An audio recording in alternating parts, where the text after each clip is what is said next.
Jersey Fire and EMS Institute will be hosting their second annual seminar on health, safety, and tactics at the Middlesex County College on July 13th, 2024, from 8 a.m. to 3 p.m. This year's seminar will feature Chief Anthony Avillo of the North Hudson Regional Fire and Rescue, Jeff Dill, founder and CEO of the Firefighter Behavioral Health Alliance, and Captain Bob Disbrow of the City of Bayonne Fire and Superior Fire and Emergency Response Training. For tickets, scan the barcode on your screen now or check them out on social media.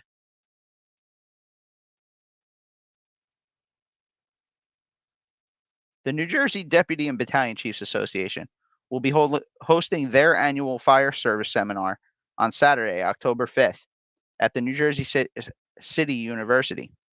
This year's speakers will include Chief Vincent Dunn, Chief Aaron Heller, and Chief Anthony Avillo, among many other distinguished firematic minds. So scan the QR code on your screen or find them on social media and get your tickets today. Hi, everybody. Good evening, and welcome to run number 20 of the NJ Fire Guys podcast. Tonight we have a great guest, Chief Robert Seeburger of the Bayonne Fire Department and Superior Fire. Battalion Chief Robert Seeburger has over 32 years in the City of Bayonne Fire Department. Appointed in 1992, he has over 25 years in Special Operations Command and served as captain of Rescue Company Number 1. Robert spent 16 years as vice president of the Fire Officers Union in Bayonne. Over the past 10 years, Robert has led the department's Special Operations Command. In this assignment, he oversees all training and exercises in coordination with the department's training division and represents the department for the Northern New Jersey Urban Area Security Initiative, UASI Region Metropolitan Urban Search and Rescue. Since 2016, Robert has served as the MUSAR Committee Executive Chair. In 2020, Chief Seeburger was assigned as the Executive Officer to the Chief of Department and assists with day-to-day administrative and operational matters. In 2022, he was assigned as the Chief of Fire Operations to work with all the city's companies, ensuring safe and effective training and fireground operations. Robert is the co-owner and founder of Superior Fire and Emergency Response Training, LLC. The company provides training and consulting for area departments. Seeburger is a New Jersey DFS certified level 2 instructor, fire officer 2, and holds many other state and federal certifications. Most recently, completed the Harvard University META leadership program. Without further ado, I'd like to introduce Chief Robert Seeburger. Hey, Chief, how's it going tonight? Going very good. I'm just wondering who that guy is you just spoke about. I hear you. It was a tongue twister. I appreciate the kind words. It's really exciting to be here. It's officially my first live podcast ever. Outstanding. We taped one a few months back with a good friend of mine, Chris Sorrentino from Hook and Can. And we haven't gotten it edited yet and quite gotten it out there, but I'm looking forward to this. I've been looking forward to this for a few months now. Thanks. Yeah, absolutely. I've been waiting. Thank you for coming on. I appreciate your time. My pleasure. So let's start off telling me about this little guy. Is that the best picture ever? Absolutely. So when you contacted me and asked me to pull out some photos and grab some stuff, and one of your questions, to be prepared for was where did it all start? I guess it started there. I'm probably about 5 years old in that photo, and I got my little Tonka Chiefs car, I guess, Christmas morning with the plastic hat that we've all worn at least once or twice in our life, and absolutely. That's really, I guess that's the. If I was to go back and figure out the bug, I would guess that photo would, I've also got photos of me in baseball uniforms too, but I was never good enough to play pro ball. So I guess the fire thing clicked, I guess, early on in my life. Very great. So now did you have family on the job or?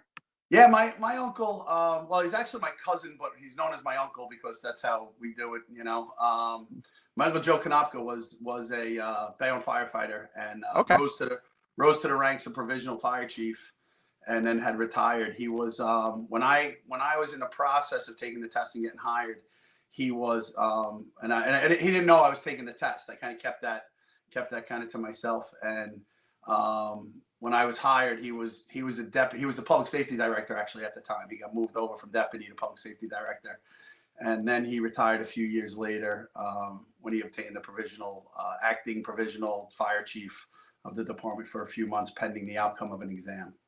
Okay. So that's really where I guess the bug from that was, growing up, I remember, holidays, like Christmas holiday.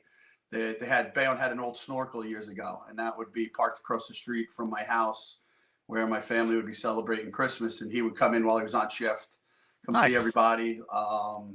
Family barbecues, birthday parties. I remember the apparatus outside. At one particular time, I believe it was my sister's communion.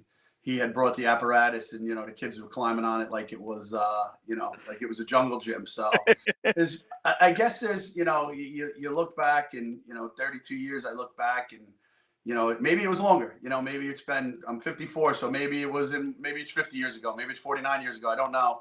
But like every little kid, I think there's always a fascination with fire apparatus and the fire truck going by, and the local firehouse, going on the tours with your schools and things like that. So it's pretty cool to have gone on tours to different firehouses in my community, and had grown up there. So now you walk in them. and now you work there.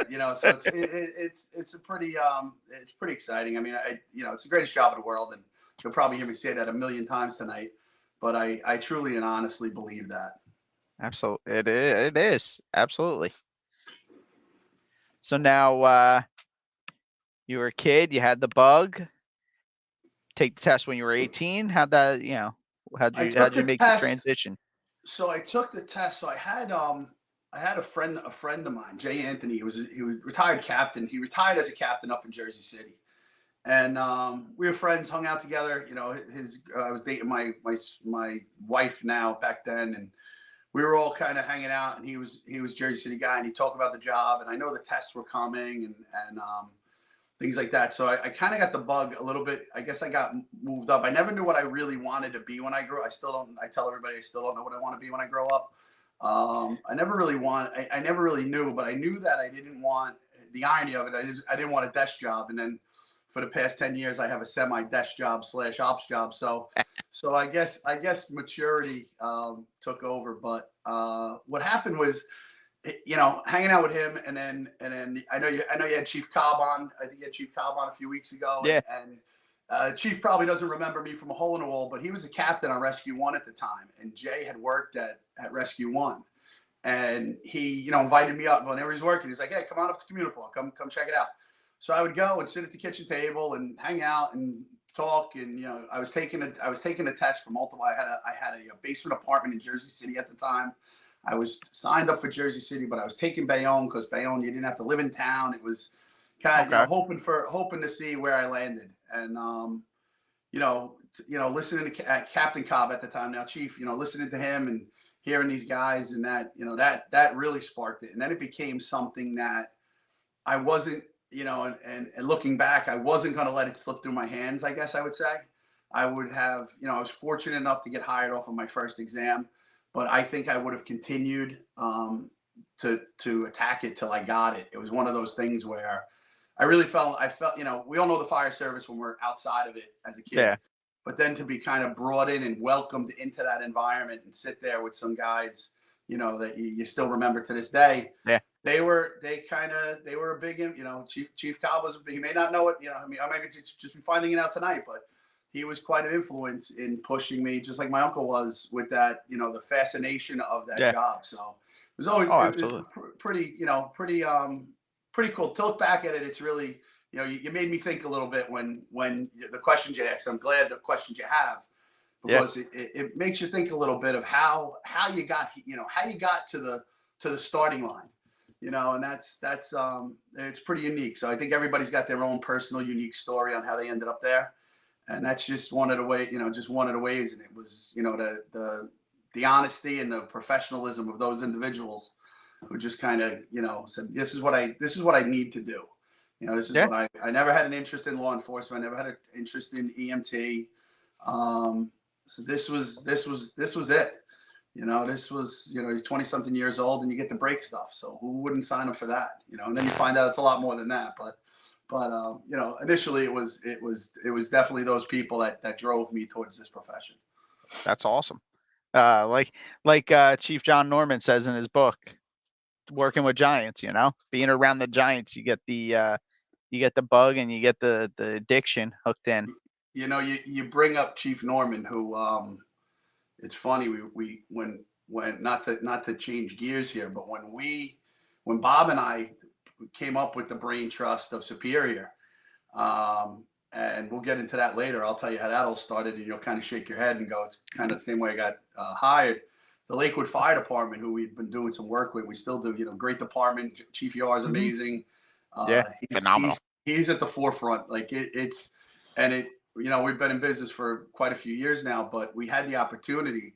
Chief Norman was speaking. The Lakewood Union had brought him in to do speaking engagement, and Bob and I were afforded the opportunity to have a chat with him for about 10 or 15 minutes and told him what it was what we were doing, and just asking him for advice. And he said, listen, be honest, have fun, and appreciate the people you meet while you're doing it. And that's been the biggest thing is, you say working with giants. I've had the opportunity, I've talked to I've talked to the Aaron Judges of the fire world, or the Mark Messiers of the fire world, and in my eyes, these guys that you look up to, and it's pretty cool. It's pretty special. Definitely is one of the parts of the job that you don't really know about until you look back and go, I just had a conversation with one of the greats and Chief Norman. I made a joke with him in December of '92. Was my I had just gotten hired. I just got into the company, and I was told to buy the Fire Officer's Handbook of Tactics. And I told him I own every edition. I have the tan one all the way up to the newest edition, and been through the promotional process. And at that time, he was actually writing the 5th edition.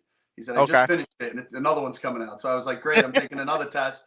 I'll have to buy that book too. But no, it was pretty unique experience. I actually have a picture of him and Bob. Did he at least buy you a cup of coffee at the event? No, you know what? He didn't have to. I would have bought the man a pot to just to sit there and pick his brain. And a pretty unique thing about, if you fast forward, I mean, I have ADHD, so I'm going to go off on tangents. So just let it go.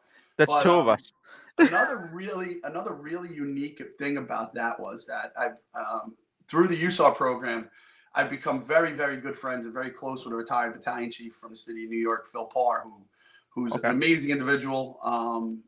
Another guy that we all have those mentors and those therapists, so to speak. You pick up the phone and you call them, and it's like you may not have talked in 2 weeks, but it's like you talked yesterday. And funny story is that we're talking about Chief Norman, and Chief Parr actually came on the job with Chief Norman, and then subsequently, many years later, Chief Norman, Chief Parr, and then another individual, I forget his name, their sons got hired in the same class. Oh, wow. So it's like this weird little bubble of things that, John Norman's one of the first names you hear in the fire service when you get into the fire service to get his book, as a probie. And then 20 some years later, you meet somebody who was in probie school with him and knows him. It's just it's pretty unique. So it's pretty, I'm fortunate. I'm very, very lucky. We're very honestly, everybody in this tri-state area, if you put yourself, we're very fortunate, and I talk about it all the time. Like, that's part of what makes the New Jersey Fire Service great, is that we're just so surrounded and infused with such great leaders and great aspiring leaders that push everybody else to rise up to the top without question. And it really is. So yeah, all right. So you get on in '92, first test. Yep. What was the academy like? What were the early days in Bayonne like back then? The academies aren't like they are now, that's for sure. Yeah, there it is. That's my first job. That's my first multiple. That's December 22nd, 1992. You can see how old I am. I'm dealing with rubber boots and rubber coats and leather helmets. But I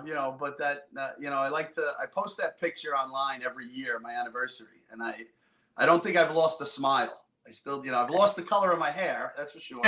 I've lost the in shapeness of myself, but I definitely don't. There's never been a day I've gone to work where I haven't been happy to be there. So it's that's my first job. That was the rig I was riding at the time. It was Tower Ladder That's, One. It was an old Mac aerial scope. I was gonna say that was one of those old Mac Yep, scopes. yep, I yep. remember. I remember when my dad was up at the MOT, they did Yep. a like a Sevo Evoc video out on the Yes, yes, terminal. yes. That's still around actually. Those I guys, they're I think Bayonne my guys. father still has it at home. Yeah, there's a couple of Bayonne guys, Maidash, Rossinger. They were Yeah, all part of it. And they actually, while they were videoing that, they actually caught work. And yeah, there was a couple of houses going uptown, and they actually caught work during that. So that fire is actually in the training yeah. video. That's pretty funny. Yeah. So 92, I get hired. Now, is It's this a your graduating graduation? class. Yeah, there was 18 of us in this class. They what happened was we were hired off a list where it was challenged Okay, because of diversity way back when in the 90s. And then what happened was they had opened up the test. They threw out a current list that they okay, had hired two classes off of, and then they called for another test. But this test, what they did was they opened it up to outside of just Bayonne residents to spread okay. it out and get more diversity within the department.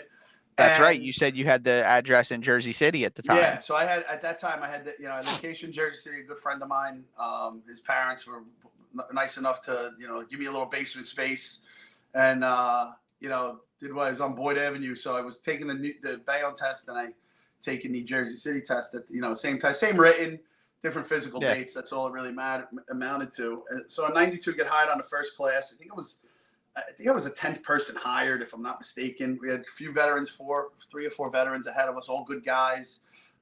18 of us. There's only two of us left right now. Well, as of today, there's three left. One's retiring August 1st, Bobby Klaczynski. Oh, good for him. And then Frank Pulowski he's left, and then I'm left. Frank and I are both up on days. But yeah, so 18 of us, probably. I want to say it was 8 weeks, but I'm going to tell you it's probably 6 weeks. It was the Essentials book, which was, when I learned Firematics, we didn't learn with PowerPoint. We learned with different rings of slides. So they put the slides in, and your overhead projector with your clear thing, and they showed you. And then you kind of went out and you messed around. And we're fortunate enough, still in Bayonne, we have a training tower. So they ran everything within the department because the standard, and I think we all agree, the standard back then is not the standard of today. Like Absolutely. when I'm teaching, I try to figure out the age group of the room, and the individual who has 25, 30 years in the fire service learned on the Essentials book. The Essentials book was an inch, maybe an inch and a half, not even. Now you have the skills book. Now it's three. I make the joke all the time.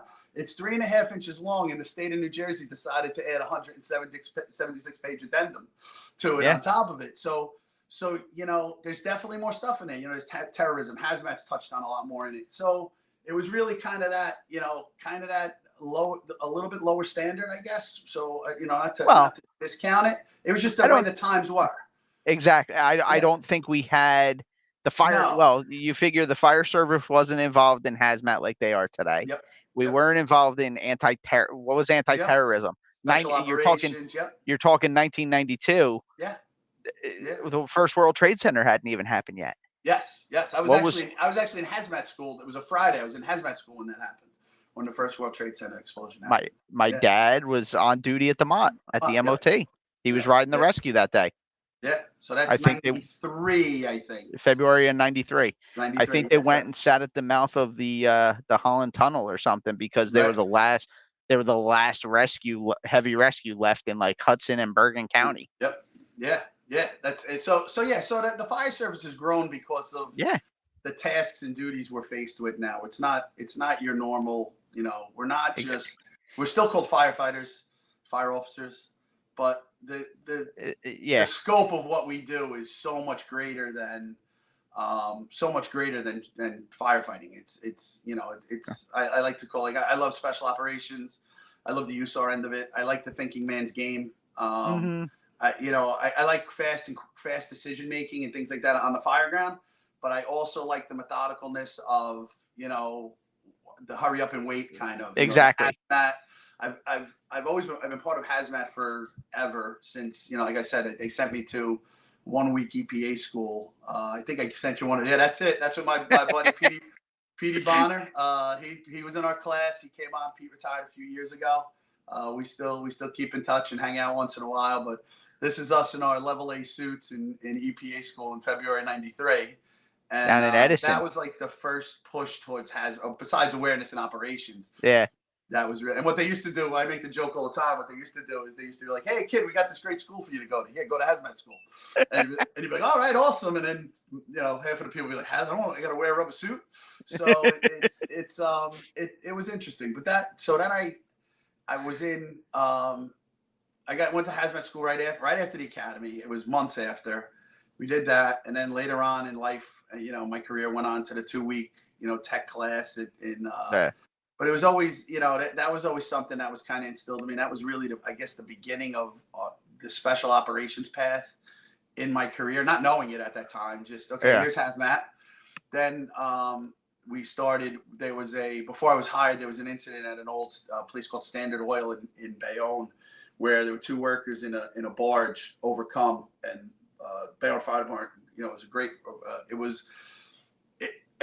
it was what we knew back then. So it wasn't today's abilities or what have you in the confined space world, but they made a heroic rescue and saved these 2 individuals. They were, awarded by the state, and, state gave them FMBA and St. Barnabas and so on and so forth. So then we started that when I got hired, when I was on a job for about a year, then they started to really think about the confined space element and build up the cache of equipment, started sending everybody. So then that was kind of my second leg into it.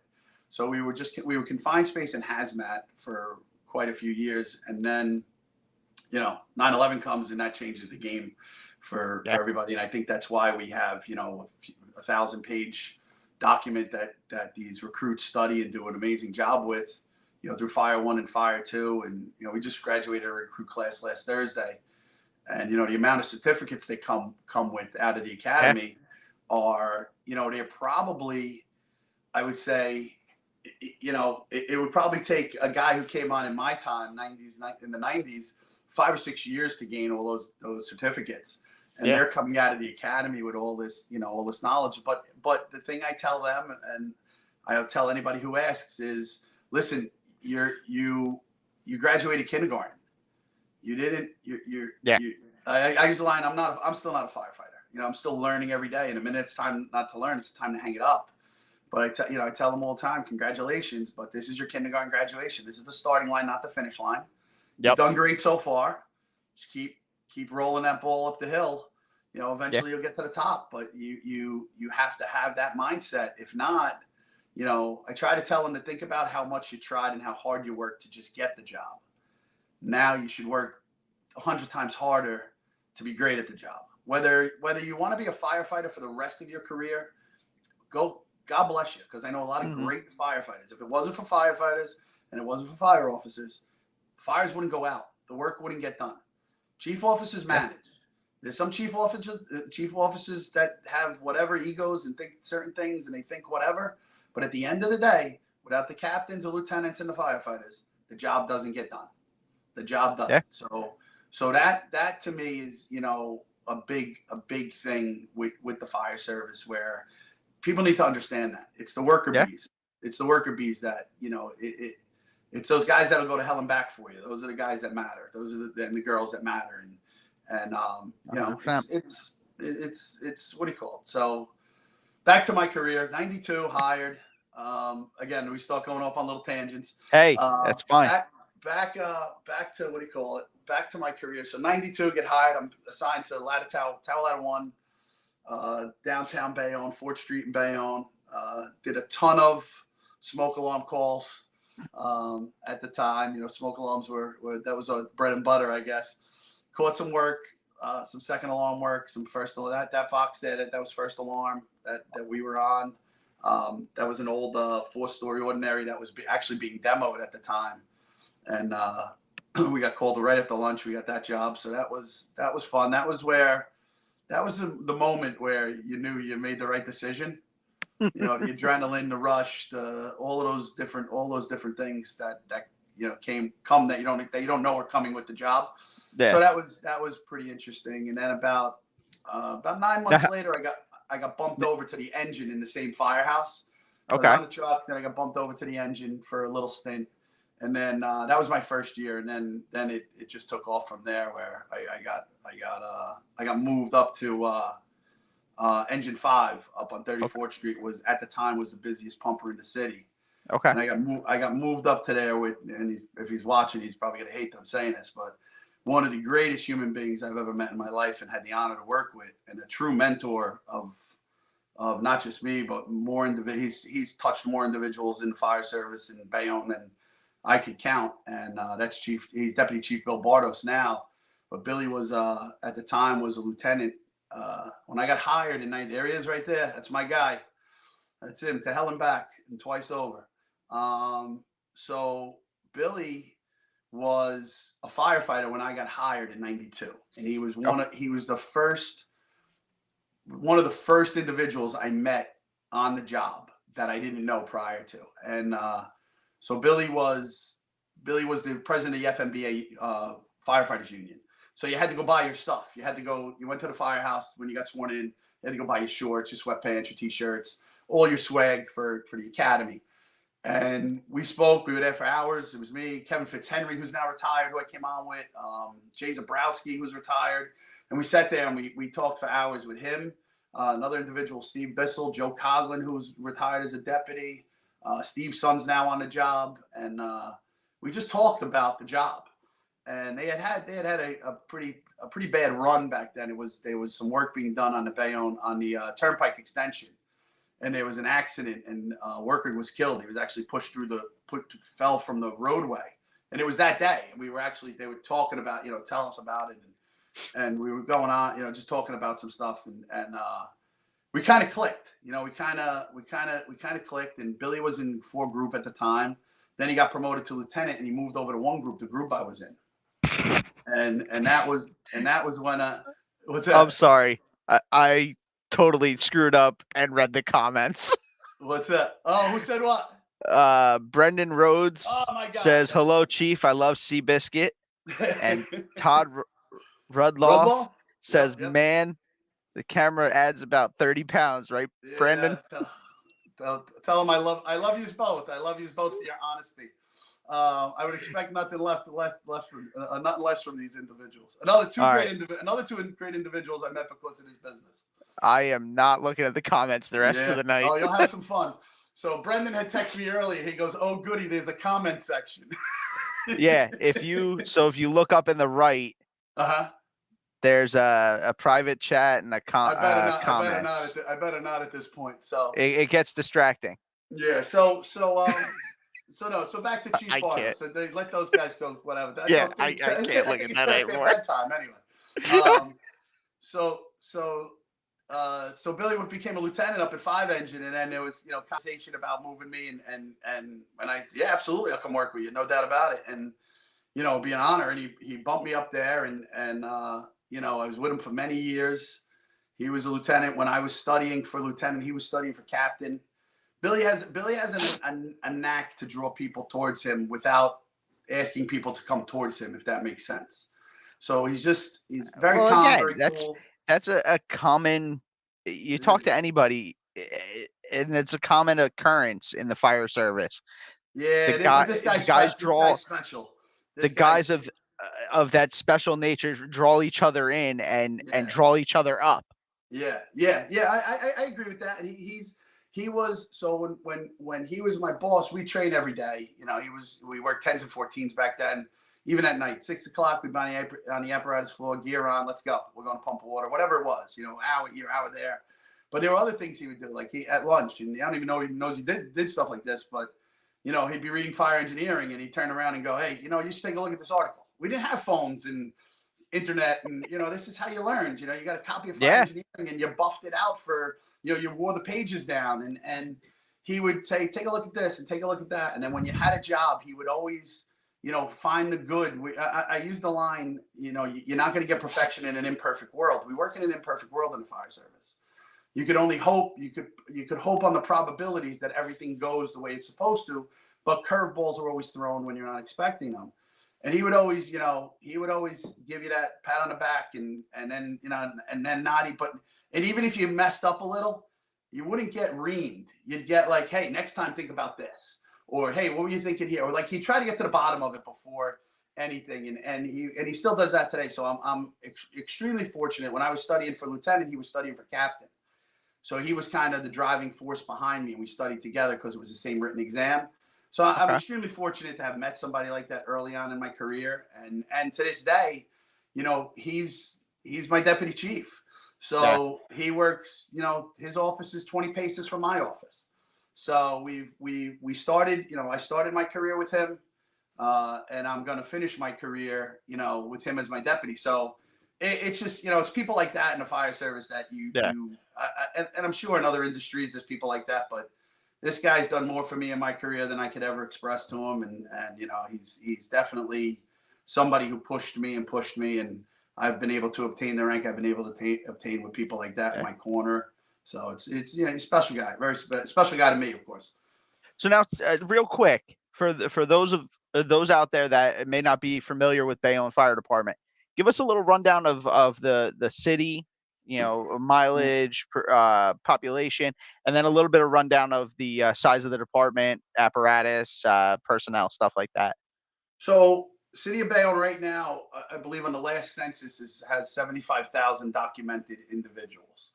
It is a 3 mile by 2 mile town, so it's 6 square miles. The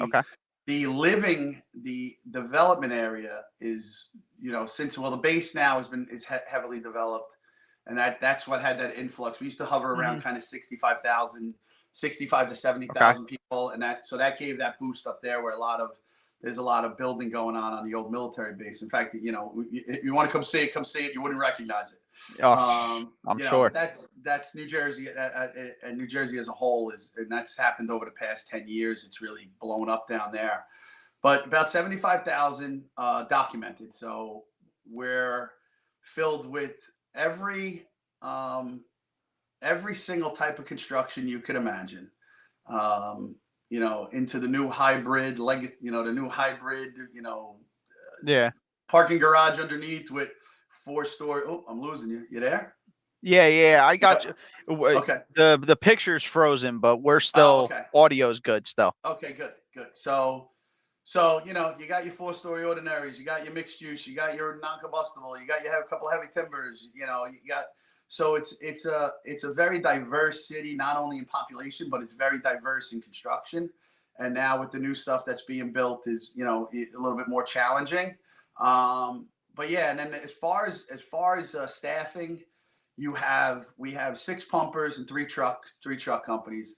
We have 1 squad company, so five pumpers, 1 acts as a squad, and then our 3 ladder companies. We have 2 ladder towers, 1 on at the center of town, truck 2, 1 downtown, ladder tower 1, and then we have ladder 3, which is a straight stick up at 57th Street at the end of the city.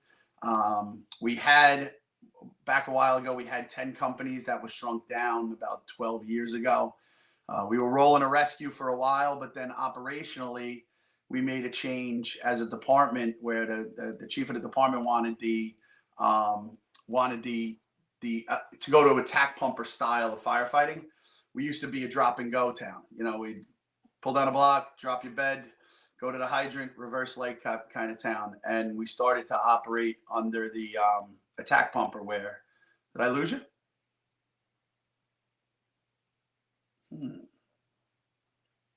I'll keep talking.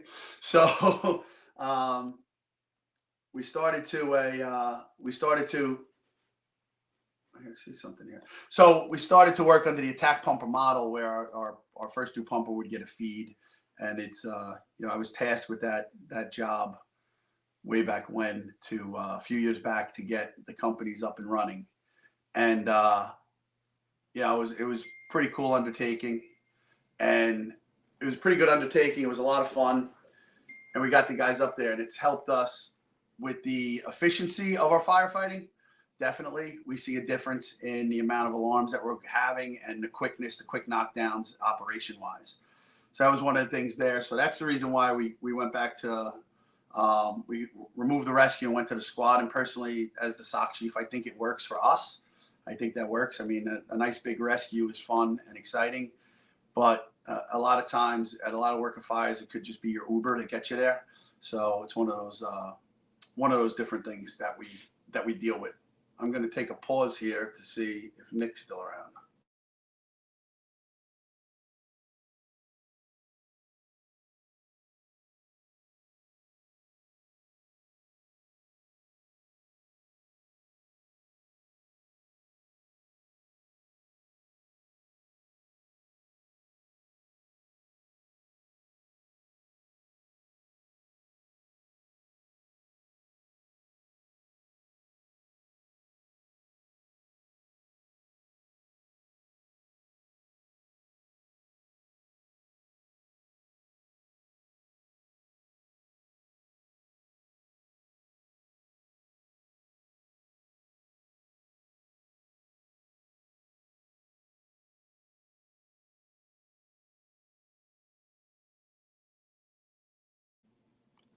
Okay, so Nick's got some technical difficulties, but he'll be back on.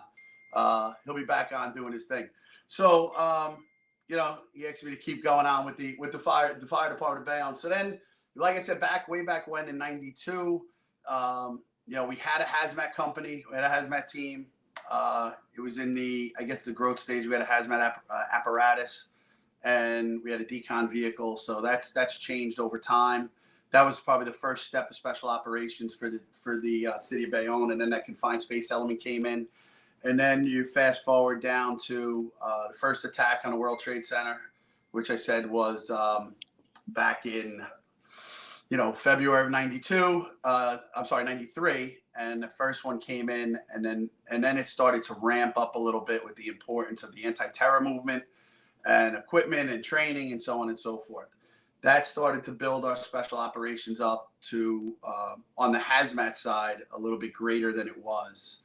And then we unfortunately had the events of 9/11 in 2001, which had then started to trigger the discussion about the special operations unit. And Bob Hansen, who had worked for the city of Bayonne as a firefighter for years and then left and went to nursing and then ended up working in a position within the state police, he was instrumental in putting together the New Jersey Northern Region UASI. Oh, hold on. I got a guy. You all right? We got you? Yeah, I'm here. All right, I don't have you on video, but I have. I can see your box is back up. I got your audio. So yeah, so Nick, I'm just going over to how we got to the special operations end in Bayonne, and then once UASI, once Bayonne was selected as one of the towns and the apparatus had come with the equipment, that's when the ball really started to roll for special operations in the town. And the department embraced it. We had, they were giving us this brand new apparatus, giving us this advanced training, and we embraced it. I went to one of the first USAR structural collapse classes down in Lakehurst. Probably, it's got to be. I was trying to find the cert to get the date on it exactly, but I would have to say in 06, 07 was when we started that training, and then went through all of that, and then back in, I want to say, probably 14 years ago or so, we ended up getting a special operations chief position, which was first filled by Battalion Chief Lanny. He did it for a few years, and then we swapped out. He had more seniority than me. I'll smile at that one.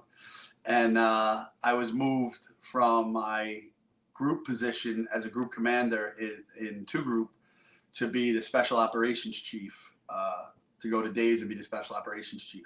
And at the time, the chief of the department was Greg Rogers, who I just saw last week at the class was named after him. And Chief Rogers kind of gave me a very, very long leash at special operations. And he had a couple of goals he wanted to reach He wanted to get our guys more advanced technical training because in the background of this, you could see the Bayonne Bridge. The Bayonne Bridge project was starting, and we got together. You know, we got to give them more equipment, more training. Brought our guys up to rope technician level. I'm losing you. You got to mute one of them.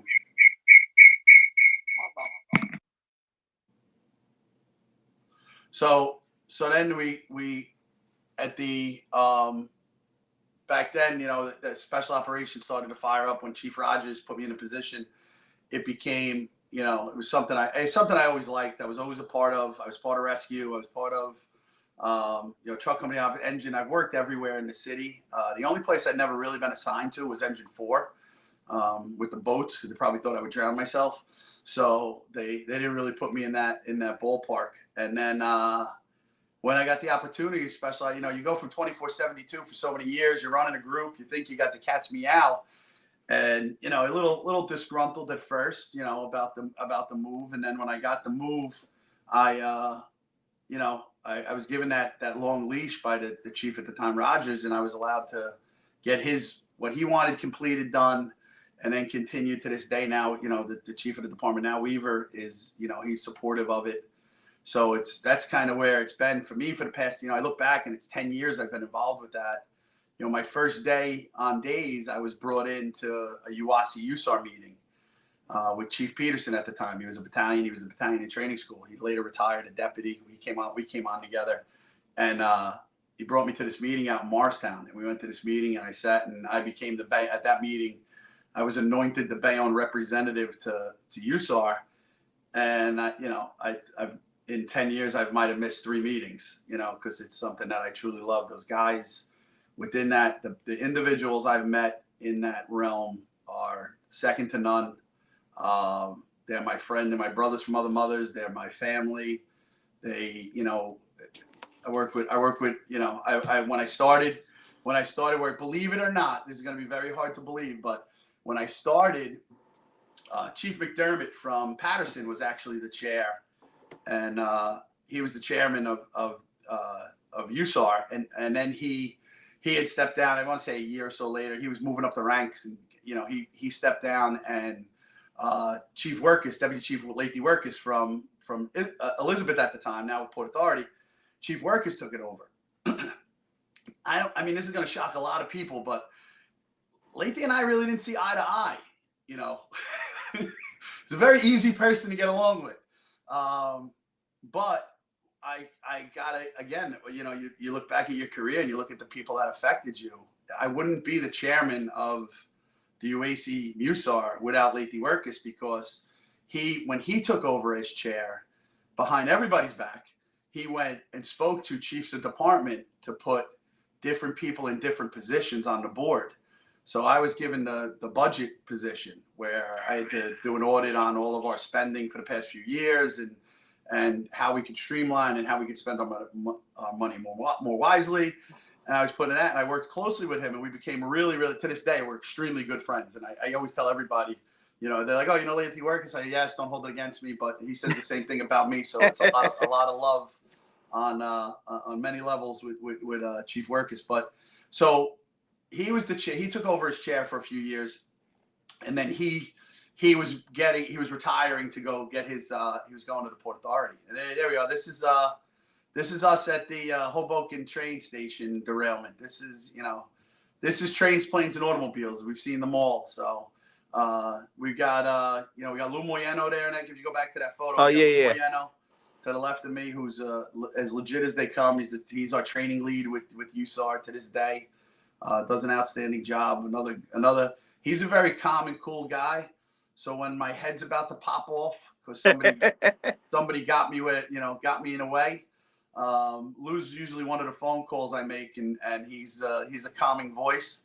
There's Lathy over there, and then all the way to the right there is Brendan Rhodes, who, you know, apparently he's a comedian on the chat. But Brendan now sits as my co-chair on USAR. And then, I mean, we have AJ Woods from Patterson. We have Al Pratt from North Hudson. We have Stevie Jason from Milburn. Mike Christensen from Hackensack. Scotty Erickson from Port Authority. I mean, the names of the core keepers from Jersey City. I can go on and on and on about these individuals that are sitting in this room, and I'm fortunate enough to be in that room with some of the brightest minds that I think in the fire service. And I always use the line, you see it all the time. If you're the smartest person in the room, you're probably in the wrong room. Yeah. Well, I never feel like I'm the smartest person in the room when I'm with these guys, because they've led me. And then we've got the guys behind the scenes, Matty Marciniak he's a retired captain from Newark, somebody who gives a damn, about this program and where it's going and where it's going to go. And then you have Frank Bellina, who's, a mastermind at planning out exercises and training. And, hopefully in some short time, we'll have some pretty big news coming, and excited. Right there, you got him. It's Lou. There's Frankie. There's the thumb. He's got half a thumb there. Cut it off. So that's why he's got the thumbs up. Lathy, gentleman next to Lathy is Phil Parr, and myself and Brendan. This was at one of our exercises over in Newark, where unfortunately we're moving out of there and hopefully heading to greener pastures. But we can't publicly say anything yet. But we've been working really hard to get something special done. So, these are the guys. These, it's not Rob Seeburger. It's not me. It's not I. It's us. It's we. It's them. It's another exercise. Part of those guys in there. Those are some members from. This is at the end of every exercise. We kind of go run off in the corner when everybody leaves. We smoke cigars and tell war stories and how much fun we have. And the best part about an exercise is these moments with these guys. Are just unbelievable individuals that I've been fortunate enough to work with. These are people that like I said, these are my friends. These are family. This is not some guy passing in the night that you see at a fire or you run into. These are. I mean, you guys are doing some pretty cool shit. Yeah. This is this is Maddie and Frank. This is their thinking. This was down in Lakehurst. Every so many years, we have to do a joint exercise with Task Force One. It's really just a transitional, because the way UASI works is we're geared for a 12-hour work period.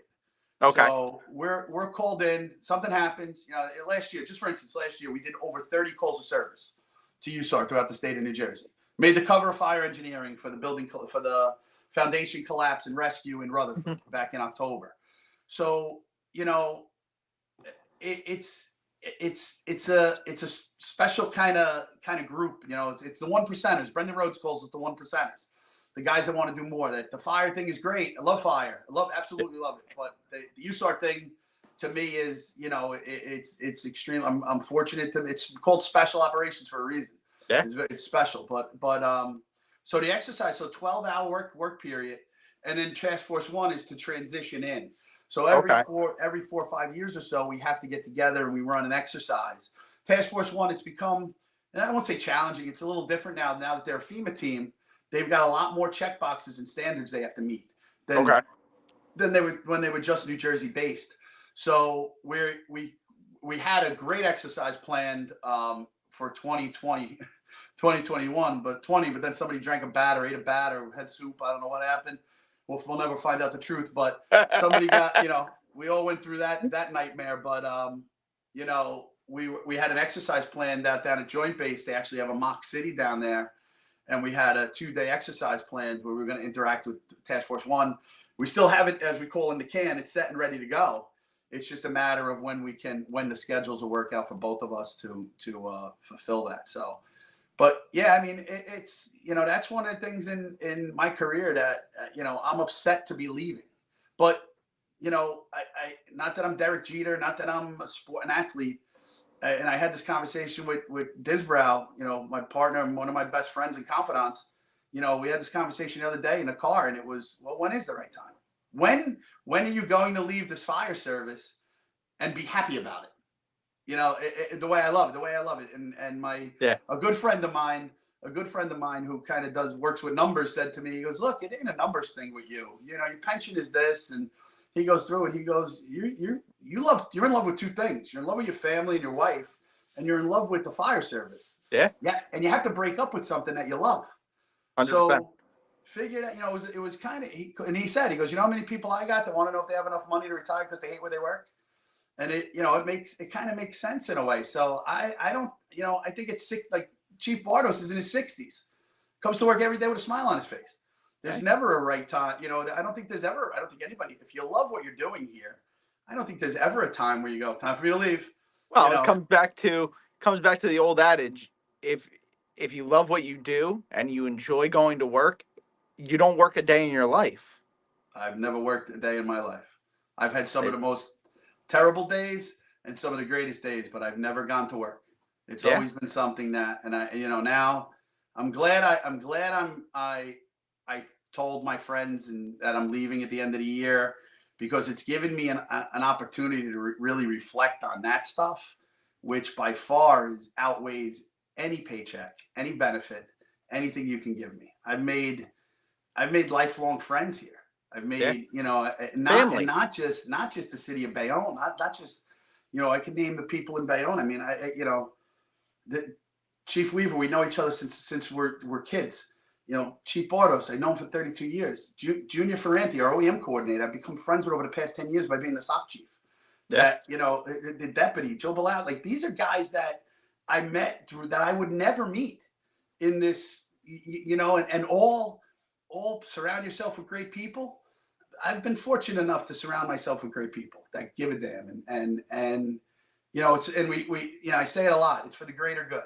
We do this for the greater good. We do this for, you know, one of my great friends. He's over in Germany right now because he retired and got some other job. And you know, I just texted him the other day. We were texting back and forth. Brian McMonagle, who was the president of Local 211 when I was the vice, and we help people on their worst day. They don't call us to say hi. Yeah. They call us because something's wrong. No matter what that is, a medical emergency, their house is on fire, their kid was in an accident, whatever it is, car accident, whatever it could be, they call us and they expect us to solve their problem. Yep. And 100%. we do.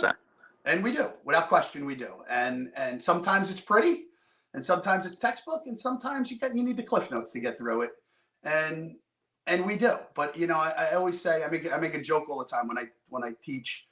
I say, if I speak in the city of Bayonne and the fire department of Bayonne, there's people in the room that go, Seeburger's speaking again. He knows everything. I don't claim to know everything, but I know with 177 firefighters, fire officers, and chiefs in the city of Bayonne, there aren't many problems we can't solve together. Yeah. It's a team sport. It's 100%. not an individual. It's not my accomplishments. It's our accomplishments. And for that, I'm great. I'm extremely grateful. I'm you know, you'll hear me say, like I said, it's the greatest job in the world. It's where I needed to be in 1992, and it's brought me so many great things that how do I complain? You know, there's a million people I can name. Chief Mullen from Port Amboy with our company brought us in to start there. They were doing special ops. We started bringing us in for some stuff. Now they're doing it on their own. Like as a company owner, you're like, that's all. I don't look at that and go, oh, not hiring us. I don't care. That's awesome. Take the ball and run with it, man. Make it better. And those are all good things. Those are all legitimate people out there that give a damn. Those guys care, you know. And I've been fortunate to meet them through Bayonne Fire Department, through my company, and the list just gets bigger and bigger. So again, I'll get off my soapbox now. No. I was just gonna say, because we have a picture of what looks like a young Captain Seeburger here. Yeah, that's a long, you know that song, long time ago. Yeah, and I'm not happy to say that. Well, it's only me and the second guy to my left that are still on the job. But no, this is myself. This was Dave Brown. He retired a captain. Johnny Devlin, I played Little League Baseball with when I was a kid. Jeff Chuss, a good friend of ours. He unfortunately had an injury, but he was one life of the party. Tommy Shaw, who I got to see the other day because his nephew just got hired. Jay Verdon, another good friend. We know each other since high school. And Jimmy Collins is still on the job. He's retiring at the end of the year too. So all good guys. Like, you know, right there. Those are the times you remember. That's fun right there. That's, you know, I'm sure we got into that. And the funny part about that is that building that we're standing in front of, and I just realized that's where that's where my wife lived, 271 Avenue C. Okay. That's even funnier. This was at some, this might have been a Columbus Day parade. It might, or where we had to, we marched up Avenue C from there. Yeah, this is a rarity. This is, or we could have been at the bar across the street. Who knows? But no, this is we're going back a while here. We're going back about 20. We're going back about 20 plus years here on this one. You know, I was fortunate enough that I got promoted to lieutenant early on in my career, and I don't have any gray hair there, so I'm probably still a lieutenant. And what do you call it? I think I had 70. I was 30 when I got promoted. That was quite a pucker moment. Wait a minute, I'm in charge of a company. So, you know, it was a little interesting. But no. What year did you guys get rid of lieutenants and go just the captains? I should know this because I helped negotiate the salaries with the union when I was vice president. Should know this. Let me see. Probably 2005 or 2006. I was promoted to captain in 2005, and then it was a transition over time. Maybe 2006 to 2007 was when it transitioned. We got rid of lieutenants, went captain, battalion, deputy, and then COD. Okay. Yeah. Okay. Yeah. So that was an interesting time. That was you know, a little bit of, we were in the middle of taking a captain's test. They were talking about eliminating lieutenants. The guys taking the captain's test were angry. The guys you know, so it was the lieutenants who didn't take that test were happy because they could potentially get a raise. So it was an interesting time, but we navigated the waters and got through it. All right. So that being said, I actually do have something a productive comment from Brandon Rhodes. Please. Brendan Rhodes. Chief, you mentioned it's time and you are planning your retirement. What would you say are words of advice for those coming after you to keep the ball moving towards the goal line? Well, really, I mean, I don't, you know, I don't see there's ever a goal line. There's a vision and there's a forward progress. But what advice do you have to move the ball forward? In the fire service completely, to the new individual getting hired, I would say pay attention. Pay attention to what's important, not just your safety, not just the fire ground, not just the fires, but the little things, the traditions, the barbecue you're invited to, go to it. The wake that might take you out of the way to go say a short prayer in front of somebody's casket you may have not known. The honor guard that stands at the casket, the parades, the picnics, the events. We just had I couldn't attend it. We had one of our firefighters, Joe Smith, and a couple of guys put together a Bayonne Fire Department Family Day down the park. Great idea.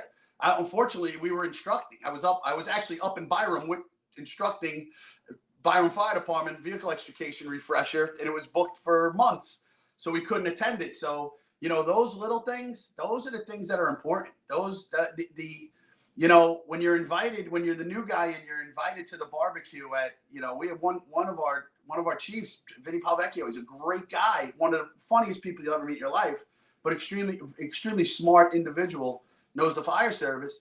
You know, he's one of those guys who has a barbecue at his house and doesn't discriminate. He's like, everybody in the group come. I don't care if you got 3 days on the job or you got 30 years on the job. He got retired. There's retired guys there, you know, so those things, that gives you purpose, I think. I ultimately, I think that, and listen, there's been things I couldn't attend and I wanted to attend, and that's just life. But I think that you have to pay attention to the small things. You have to, that's how you push the ball forward. If you're not cohesive as a team or a family, the ball's never going to go forward. And I think that's the building blocks of it. Like we told these kids last week when they were, you know, kids, I say kids because one was in school with my daughter, you know, so it's their kids. So, you know, when I sit back and I told them, I said, you know, take part in these, you know, we have one of our retired captains, Mike Whitney, still involved. He's been retired for, I think, 14 years. He's still involved. He's doing the right thing every chance he gets to help, like a widow or, you know, a retired firefighter passes away, and, you know, those are the things that matter. Those, you know, we got a guy on the job, Craig Bonamo. He's the same way. He's a giving and wants to help. Those are the things those really, if you don't have that, if you're not hanging out and, you know, enjoying each other's company on and off the job, then I don't know if the ball gets moved forward. You know, it's that team environment. If you look at any championship teams, they grew a culture. They didn't show up on the ice and win a Stanley Cup. They didn't show up at the ball field and win a World Series. There's a culture there. They become part of, you know, and I use that term brothers from other mothers, and that's the way I feel about Brendan. It's the way I feel about Frank. It's the way I feel about Leahy and, you know, Billy Barr. These guys, they're 3 o'clock, you know, the line right to 3 a.m. friend. Yep. You know, whose call we taking? You hear the gun to the rack slide on the gun, whatever it is. Those are the guys that if the phone rings at 3 a.m., I go, okay, where and when and what? And we'll take care. You know, like, so, but that's over years and years and years in trust and building trust and being part of their, you know, going to their kids' birthday parties and things like that. So I think that may, you know, and the other thing for them is, remember the one important thing about this job can kill you. Mm-hmm. Nobody really wants to talk about it until it happens and they see it. But this job can kill you. You know, there's 26, I think there might be 27 as of today. National Fire Academy, line of duty deaths this year in the United States, right? Yeah. Guess what? I went to the National CPA's forum on line of duty deaths. No accountants have died in the line of duty. No lawyers have died in the line of duty. So if you're not doing the things, you know, the firehouse is a great environment. It's fun. It's all the things it's supposed to be, right? But remember that you can get hurt here. You can, and we've seen it. I've seen people lose their job, you know, get a disability pension, and you know, or worse, people die in this business. And this is just one of those things that, what do you call it? Todd just texted me and said he went through a box of tissues. But that's what I think. I mean, I can go on and on and on about how do you mentor the new guy, or how do you know, I think it probably in one line is, and you know, not that I might get bleeped, give a shit. Just give a damn. Come to work and give a damn. Yeah. That's it. Yeah. Pick up, do the extra. You know, it'll make you a better human being, and it'll make you a better firefighter, I think. So thank you, Brendan, for that in-depth question. All right. So when you get promoted, you're company officer, and then you really screw up and take yourself off the floor altogether and become a battalion chief. Yeah. What did you do? How did that transition? Be careful what you wish for, I guess is the word. How was that transition? Like, how did you from firefighter to officer and then officer to chief? Yeah, how did you? You know, obviously, I know the civil service system and stuff, but like, how did you take that, going from being one of the guys on the back floor to being the guy in the front seat that's in charge of the nut house, and then going to being the guy that's in charge of half the city?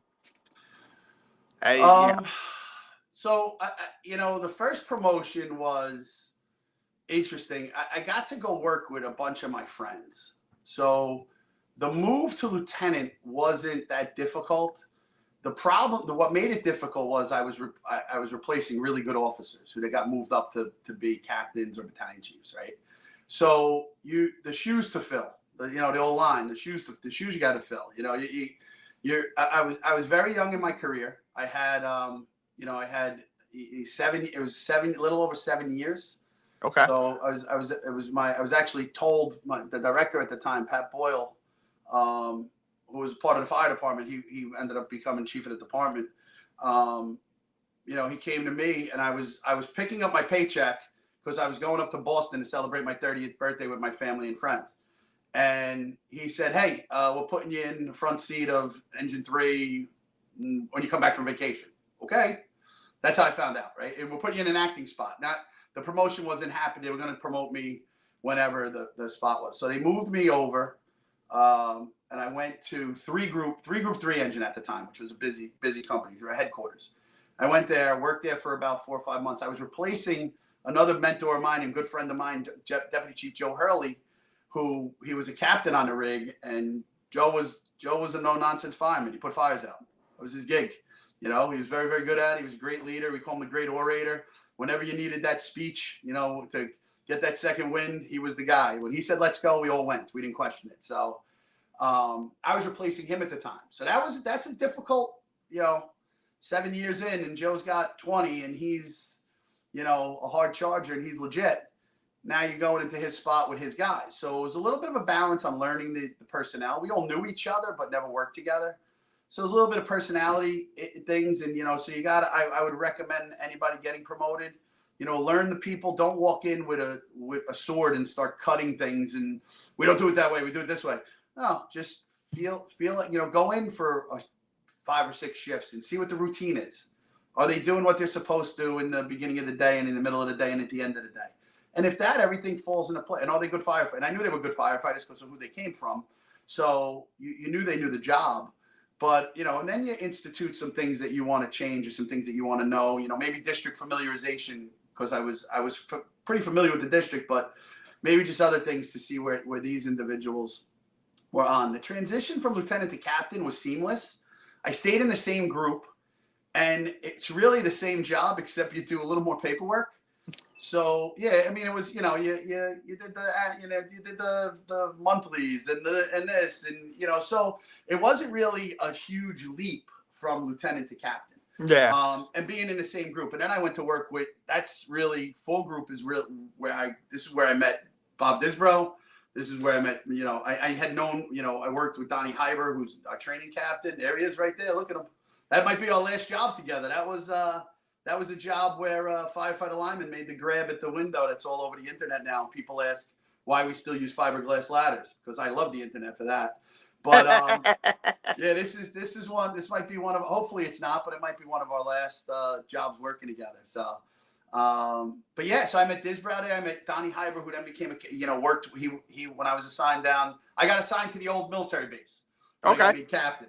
So I got put down there. I had, Donnie Hyber. I had Aliana. I had Bob Disbrow. I then later got Brian Katska, who's now battalion chief, who's an unbelievable. I call him a kid. He's in his 40s, but just an unbelievable. We had our doubts about. He'll laugh about that. We had our doubts about you, Brian. But no, he's turned out to be. He's a battalion now, and he gives it. He's one of those guys that give a damn. So he all these guys, and I got to meet them and work with them, and we worked on the base for a while. And then they sold the base property, that building, and then we ended up going into what a lot of people were complaining about, but we loved it because we went from this giant building to a trailer. The trailer park with the tent. Yeah, with the tent and a trailer, and we loved it, man. We were always together. We were inseparable. You're in a trailer. You got nowhere to hide. So we were, you're in the living room. When you're in the living room, you're in the kitchen, and you're in somebody's bedroom all at the same time. So it was those were good times, and I had. Chief Hurley was our deputy, and Battalion Chief Sullivan, Richie Sullivan, these are guys. This is another great thing about the fire service, and I'm going to show their age. These guys are in their 60s and 70s, and I still go out to dinner with them. We still go out for drinks. We golf. Like all these little things. That's Jack Varela. Joey's all the way on the right there. That's Joaquin Varela. That's Jack Varela. Jack was a fireman. I grew up with his kids right around the block from me, and Jack lives down in South Carolina, and we whenever he comes up to Jersey, we muster up a group, 4 or 5 of us, and we shoot over. We grab Jack and we go have lunch with him, and we tell the same old stories we've been telling for 30 years, and we still laugh at them. So it's it's things like that. Those are the things. Those are things you're not going to put a price on. You're not. One of my best friends, retired. Richie Sy, I talk to him. We talk 3-4 times a week. We're out to dinner. My wife's at the. He lives over in Belmar. We go to Belmar. We go out to get a quick bite to eat, or we go out and laugh, whatever. So the captain, that's where I started to meet a lot of people. When I went in the 4 group, it was a tough group to get into. I was in 1 group. We were like the anti. They didn't like us. And then, which, not in a bad way, but just kind of like a fun way. And I went into 4 group, and I'm glad I did. I'm glad I got pushed into that group, because when I got pushed into that group, it kept me on my toes. To understand them all, to understand the individuals, to understand, but I was fortunate. I went to work, when I was on 3 engine, finally, when I landed in 4 group as a lieutenant, I had Ted Wolf, who I know since when we graduated high school, Stevie Kramer, who's retired now, Jack Lopez, who retired, had all these guys. The captain on the truck was Mike McGuire, who was just an unbelievable officer. And I had the opportunity to work with him briefly up at 5 engine before he got promoted. Him, Tommy Pulowski, all these guys, naming guys that nobody, some guys know, some guys don't, but it was a time of our lives. We laughed and worked. I mean, you didn't have to do abs. You laughed so hard, you know, it was great. Jimmy Anderson. I mean, all good guys that we just had a great time. And but yeah, the transition to captain was easy. Then transition to battalion was when I took the battalion's chief's test. I wasn't nearly as dedicated as I was for lieutenant and captain. And I don't know if that was a mental side, like, you ready for this? You know, all these little things, whatever it was. And I actually at the time was studying with study group in Chief Avillo, and Chief said, "I'm trying to go. What's he? How many reviews does he have? 2,500 or something? That guy? He must have bots out there or something doing this for him." But no, you know, Anthony. You know, back then I met Anthony when I was studying for lieutenant. Anthony was studying for captain and Weehawk and lieutenant, whatever their rank was at the time. And then he was now the instructor. And we sat down after class. Mike Hearn, you know, and Chief Flood, God rest his soul. And we were sitting down after class, and I was a pain in the ass. I wanted to pick brains and find out what was what and try to get as much information as I can. And, you know, Chief had said to me, you probably don't remember this conversation, but he said, "You're not as driven as you were for captain. Why?" And I turned around and I said, "Listen, I don't know if I'm ready to manage 40 people. He goes, "How many companies do you have?" I go, 9. He goes, "If you're doing it right, kid, you're only managing 9 captains." He goes, "You don't manage firefighters. Captains manage firefighters. You manage the captains." He goes, "That's it." And I was like, you know what? So that one I studied. I didn't put as great an effort in as captain, but I came out and I ended up getting promoted off of that list. And then I slid into Group 2, which I had never worked in before.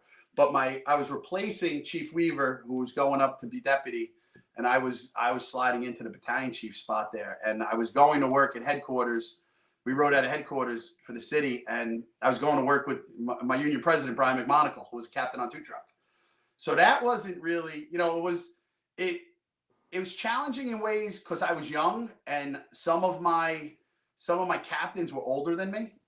So this is Bobby Bartis. He's a 3 group, but this was Bob's last fire, I think. This was this is Billy's brother Bobby, another great firefighter. If Bobby could do it till he was 100, he'd do it till he was 100. That's right there. But these guys, you know, coming into that group, a little personality learning and things like that. But, you know, talking to a Chief Bartos, "Hey, have you dealt with this before?" And talking to getting information. So I used to relieve Chief Bartos in the morning. We'd have conversations. Some we'd agree upon, some we wouldn't agree upon. But we're adults, and that's how it was. And, you know, you just kind of learn how to finesse around and learn the 9 or so different personalities, and have them learn yours, more importantly, to understand what you expect of them and they should expect of you. And, you know, it fell into place, and we had a lot of good times, a lot of good fires. I mean, we had an influx of youth coming in, and these guys that were, it's funny, these guys that were firefighters when I was a riding chief, a group commander, they're captains. Eddie Rattini's captain now, Billy Rabbit's a captain now. These guys are all they're all coming into their own, and it's awesome. It's awesome to see, you know. So Yeah. So that transition to battalion, there's a lot of learning with battalion, you know, not the fire side, the admin side. You know, you're dealing with, you're never really off as a battalion chief, I'll tell you. I think, you know, some people think the higher you get promoted, the less you have to worry. And you know, you went to work for 24 and you worked for 24. Like when people were out on runs, even if you weren't dispatched, you're still paying attention. You're worried about the companies in the city. Then you come home from work and you're burnt, so you crash out for half a day. So really, I would say you probably got 48 hours off out of the 72 because you crashed in the beginning, and then you started thinking about work. That's when you get the phone calls that I can't come to work tomorrow. The cat ate my homework. You start getting those calls, and then you got to start calling up and we got to hire. And so I don't think you're ever really off as a chief officer or group commander. But yeah, no, I was fortunate. Again, great guys, great firemen, put fires out. And that's really all I wanted. Know your job, do your job, and we'll all be good for it. And I would like to say I went in there and I was respected. You'd have to take a poll, but I think it was the timing was right for me, and I think it's also given me longevity in my career. Where I wouldn't, if I was riding a rig, I'd be off the rig now. I wouldn't be. I'm not interested in climbing into a rig at 3 o'clock in January when it's 5 degrees out. I'm just not. I'm not. But it's all good stuff. So yeah, absolutely. All right, so now if you want to move on to wherever you want to go. The the brainchild. Oh, there it is. The brainchild of Robert Disbrow, Robert Seeburger. So let's talk about Superior. All right. 7+ years now. Okay. Almost 8 years. We were allegedly a fly-by-night that would be out of business in the first year, I had heard. But we proved them wrong, I guess.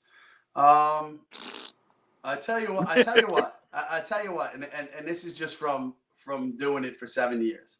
So I was fortunate. I got put on days, and while I was on days, I wasn't an instructor. I was then sent to become an instructor because I was working hand in hand with the training school, and got all the way up to instructor 2 and things like that. And the 10 years I've been on days, and then I had, and then the way Superior came about was it actually came about at my kitchen. So Bob was studying for captain at the time, and I was tutoring. And I had always helped my guys, like always in the firehouse. I'm happy to say that, Donnie Hyde was a captain. Aliana retired as a captain. Katska's a chief officer now. There aren't many people that worked on the Teddy Wolf's a captain. There aren't many people who worked under me, or like Billy Bartos, who worked under and haven't been fortunate enough to get promoted. And we were doing it, and Bob was hard and heavy at it. Bob was eating, drinking, and sleeping promotion, and he dug in deep with the written portion and got 4 wrong. He had the highest score in the state, which is unheard of now. But he had the methodology, he had the training, he had the time, and he put the plan to work, which now has trickled into our plan to assist other people in other departments. And I was assessing him for the oral portion of the exam, and he was coming over every Friday, and we were just hammering it out for a few hours. And I think it was him who said it. He goes, "Man, we're onto something here. Let's see what happens here with my exam. Do I come out well? Do I don't?" And so, all right, I think you're going, listen, I think you're going to knock the cover off the ball. Really, it's yours to take. And he ended up coming out number 1. So originally, Superior, people won't believe this, was we were going to go into the promotional coaching business, right? Okay. That's where we were originally starting. And then we started to talk more about it. You go to dinner. You made the joke in your questions and answers. Did you get drunk one night and get the T-shirt and tattoo? Well, there was a few of those nights where we'd be out and we'd be hanging out and talking and this and that and what we're going to do. And then what we started to do was we started to kind of look around and see what was out there. And not that anybody's doing anything wrong or anything different, but we were starting to hear like not company wise, but just department wise, buffing jobs, listening to scanners. Why can't people talk on a radio? It's mind-boggling. It's mind-boggling to me, right? So we're like, you know what? Let's get into a little fire. The promotional thing's probably fine, but there's bigger company. You got promotional prep. You had, at the time, study group was around, still around, and you have these guys. If we're going to do promotional, let's hone it down to a group of individuals that want to dig in. 20 to 25 people per class, per group, per testing cycle. Like I don't tutor to 100 people. We tutor small groups of people. I said, and then we'll do the fire thing. And you know what? We never went into this to get rich. We didn't think you're not going to get rich. Listen, if you're going into training, you're not getting rich. Because the bigger you get and the more advanced your training gets, the bigger your insurance gets. So I was just going to say, the insurance company gets rich, right? The government takes your taxes. This one takes that. So we talked about it, and we came up with just a fire size up class. Let's just put together, basics. Cole's wealth, talking on a radio, fireground communications. What would you say if you pulled up to this job? A little interactive with it. And we did an open enrollment, and we had no idea what we were getting into. Are we going to have 5 people in the room? Are we going to have 25? We're going to have 100? We're Rob Seeburger and Bob Disbrow from Bayonne. Nobody's heard of us. Who are we? What matters, right? So we put this class together, and Chief Mulholland, Steve Mulholland from Lakewood. That Lakewood was heavily combination at that point. The career side wasn't nearly as large as it is now. And he had called me, and he says, "Hey, do you take POs?" And I make the joke with, when I see Steve, I go, "Yeah, I guess so. Sure, we'll figure it out. Of course we do." Well, I want to send 5 guys to your size up thing. And I think we were charging might have been charging like $25, but whatever it was. I'm like, great. So I called Disbrow up. I'm like, oof, at least we got 5 in the room. We knew we had friends that would come, and we'd have the support. We'd have a good showing, and we're thankful for all of those people. But like I said to this, I said, you know what? Call Mulholland back right now and tell them to send 10 and pay for 5.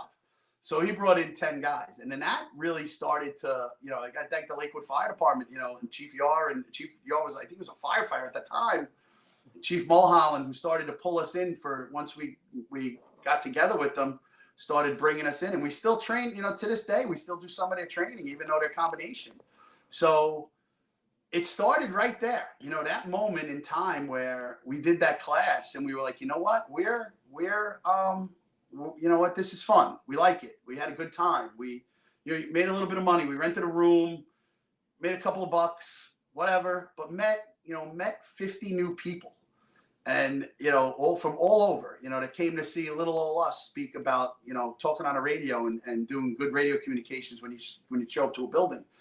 And then that started to trickle. Then we started getting calls. Hey, do you guys do more? And we're like, yeah, whatever you want. We'll do whatever. Like, we have a website. Our website tells you the basics, but we'll do anything. We customize everything we teach to that department. I don't teach you how to operate with 5 people on a rig if you only have 3.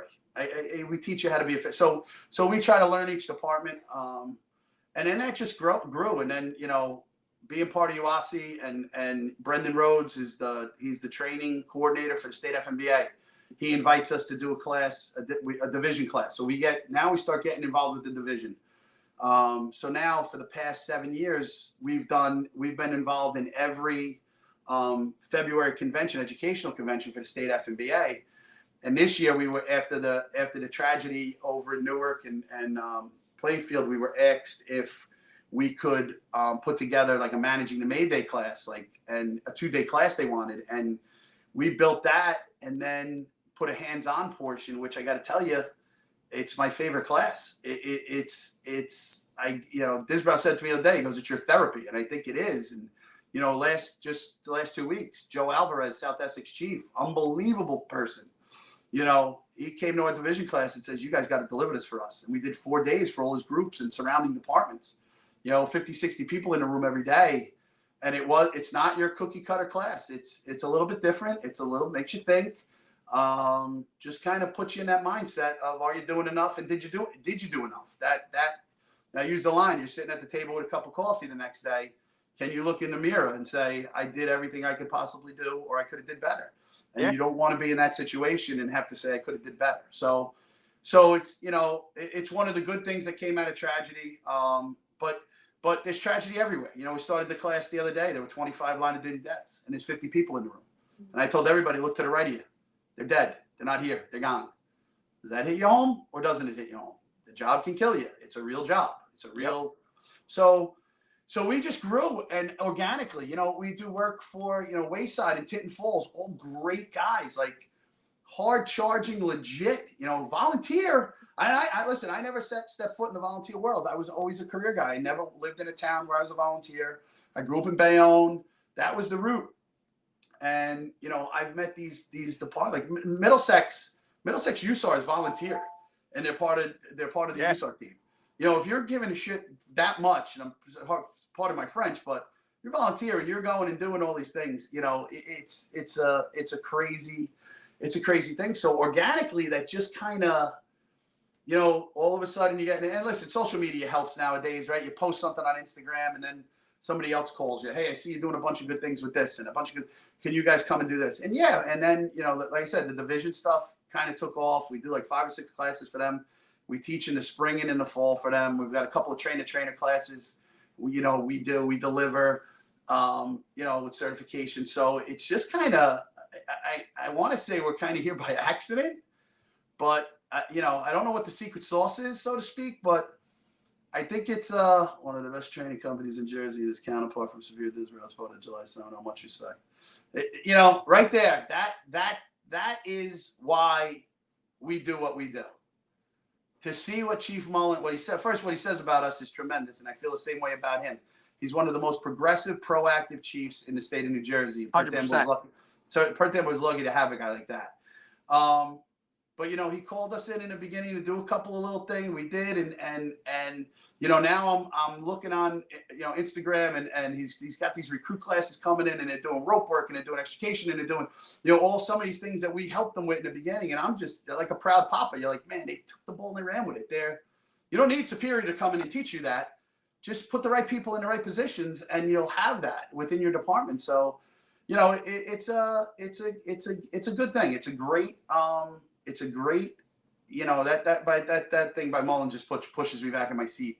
That's one of the guys I look up to. I think his proactive approach and he could teach a lot of CODs a lot. Joe Alvarez is another guy. I mean, I sat with Joe for I lunched with Joe 4 days, and my relationship with Joe and Bobby's relationship with Joe was he came and took part in a Zoom class during COVID for the division, one of our classes. And I think it was Size Up actually, which we still deliver. And we hit it off. He was best Zoom class we ever did because there were people talking, and those are always very difficult to do. And from there on in, then went live again, and he's at our class, and then he comes and he's like, "You got to do this," and he's, I actually put in for it. If it happens, it happens. Put in for it for FDIC next year. Joe's like, "You have to put this class. You have to try to get this in." So to have somebody like that tell you that, and then the words that Chief Mullen said. I mean, I'm not here for listen. You could chase a dollar bill into the grave. I'm not here for the money. I'm here. In the beginning, you want to make a little bit of money and have some fun. But I think the friendships and the relationships I've made throughout this process has been incredible. And contrary to what most people believe, and I think I'll have Disbrow on in a few weeks. Yep. Bobby and I have never, ever fought about our business. Never. Never had one heated discussion about business. Never. Have we pissed each other off? Probably. Probably we have. But have we ever been at each other being like, never. And for that's another reason why this business is where it is, because of the relationship we have. I got a great partner. I mean, I don't know, and again, we got into it not knowing how it was going to work out. And, this is something that when I retire, I'll continue to do. And that'll help feed kind of the kitchen table, the joking around. And, when you leave the job, what are you going to miss? The kitchen table and the emergencies. Yeah. So, teaching and laughing with firemen and telling stories, same circus, different clowns, and having these conversations, that'll fulfill my kitchen table need. And then go work in an academy and watch them burn stuff and, smell like smoke once in a while, probably. And that'll be the next thing. But no, it's all superiors. And then again, we do entry level. We do the promotional is still there. We do everything is. We try to. Not that anybody's doing anything wrong. All these companies are great companies. They're legitimate people. Al's a friend of mine. Chief Turpak, Chief Montaigne. These are all Chief Avila. These are all. Montaigne, Turpak, and Avila are pillars of the fire service in New Jersey. There's no denying that. And Al's in there at the right time. We've got our thing, and it's all good stuff. We have a different approach. It's not our bread and butter. We have over 80% success rate with our groups. Yeah. You're with us for a year. You get 10 to 12 class. You come 10 to 12 times. You deal with us. Plus you deal with us through email and some other ways we do things that we don't really disclose unless you come. But we don't get you ready for the test. We get you ready to be an officer.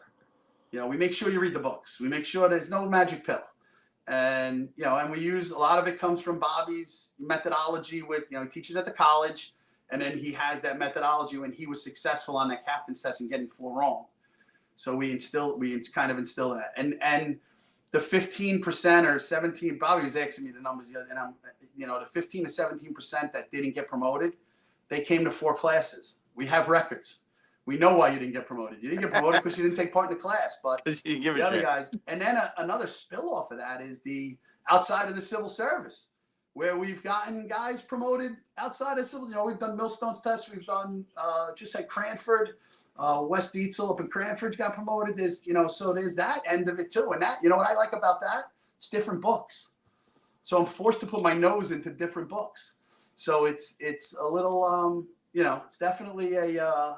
Definitely, like I said, not if you asked me 7 years, 8 years ago where I think we'd be, I'd say, probably still be having a little bit of fun teaching here and teaching there, but we're actually, what do you call it? Actually, you know, Doing actually all enjoying over it. the place.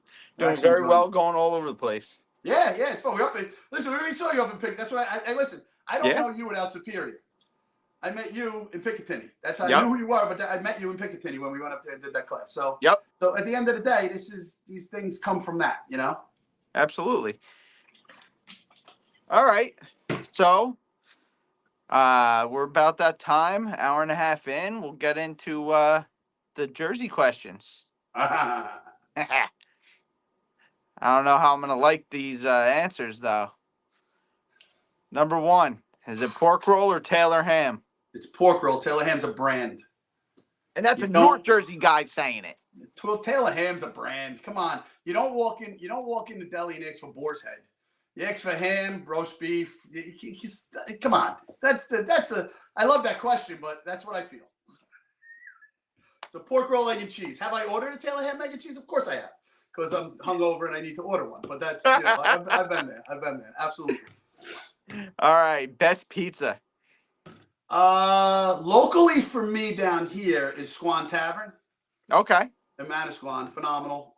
You know, your bar pie. I'm like a Portnoy guy. I like a good bar pie. I like a good thin crust. All right. Up north where I lived, Cafe Bello, Brick Oven, and they also own Pizza Master, which is another great spot.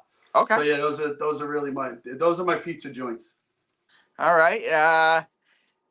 Well, I mean, your answer to this question or set of questions will be a little different than it was growing up. Do you go to the beach or do you go down the shore? I go to the beach because I kind of live by the shore now. Now, if I had asked you that 20 years ago, I went to the shore without question. I went to the Jersey Shore, no doubt about it. and obviously you're in Manasquan, so what's your beach of choice? Yeah. I'm down in Howell. My beach of choice is Belmar or Spring Lake. If I want to be quiet, you go to Spring Lake. If you want to be where a little bit of action is, you go to Belmar. All right. Does Central Jersey really exist? I think it does because I live there. I don't really know. I don't know if the line. I don't know if the line is 195. I think the line might be 195. Because you're a North Jersey guy that doesn't want to say he's a South Jersey guy. Yeah. Well, so I'm not a 609er. I still have my cell phone still has 201 on it. So listen, I don't even have 732. I didn't even make that jump. So. All right. My 14-pound watchdogs are barking. I feel like this is going to be a big answer. Who are or were some of your mentors? Chief Billy Bartos is right up there as number one. Later in my career, a guy like Phil Parr and Lathy Workus. You know, guys like Brendan Rhodes, who I met, you know, through. You know, these guys, they don't. If they didn't know, they don't know how fortunate I feel to have them as my friends. Lou Moyeno and conversations we have about different things. You know, Lathy and I'll call just to talk about whatever. You know, when you know something's going sideways or you want to, you know, hey, this is going on at work, blah blah blah blah. He could be a voice of reason. Believe it or not, I'm only joking, but no. Phil's another guy. You know, Phil Parr will pick the phone up and call and be like, hey, just checking in, what's going on? You know, and he's helped me with a lot of different things. He's kind of guiding me into that next phase of retirement and opportunity that could be out there. So, you know, those guys are special. But there's other people. I mean, there's people in my personal life. You know, one of my best friends, you know, is this kid JP. We've been friends forever. He's another guy. Like I use the line in classes, and I say this, you know, without a show of hands, I just want people to think, do you have a therapist? Right? Do you? And, you know, therapist, who needs a therapist? We're this, and yeah, great, you're right. But we all have therapists. There are group of friends. If you call 10 friends with a problem, you don't want advice. You want, and that's, you know, with me, Bobby makes the joke all the time. There's no filter. You call me, I give you advice, and that's it. I'm not, if you want to get patted on the head and told they're there, go see mom and dad. They'll do that for you. We don't do that, right? So I have therapists. I don't pay, and none of them get a copay, thank God, because I pay a lot of copays. Sometimes I call 3 for 3 different situations a day. But we all have, all of us in the fire service. In some cases, the kitchen table's your therapist. Yep. You know, when you're sitting at the table and you know, talking about whatever, or how you're going to pay for your kids' braces or whatever it is, we all have, you know, we may be these big type A macho firefighter type people, but I think we all have terror. But honestly, throughout my career, it's got to be Bill Bartos. It's, you know, and he's going to hate me and want to punch me for this. But because he's not, you know, he's not looking for the spotlight. That's a guy you should really get on the show. There, Bill, now I got you. But I can make that happen for you. But no, but I would love there's that. hundreds of them. You know, like I said, Joe Hurley. You know, I've had the opportunity to work for great chiefs. You know, my union president, Brian McMonagle, still a guy I talk to all the time, who's helped guide my career and get me to battalion chief and all these different things. So there's you know, there's a plethora of people. My sister, you know, my sister's one of those people that my wife, you know, these are people that'll sit there and listen to me, you know, go on and on and on and on and on. And, you know, my sister's got time to put your big boy pants on. Okie dokie.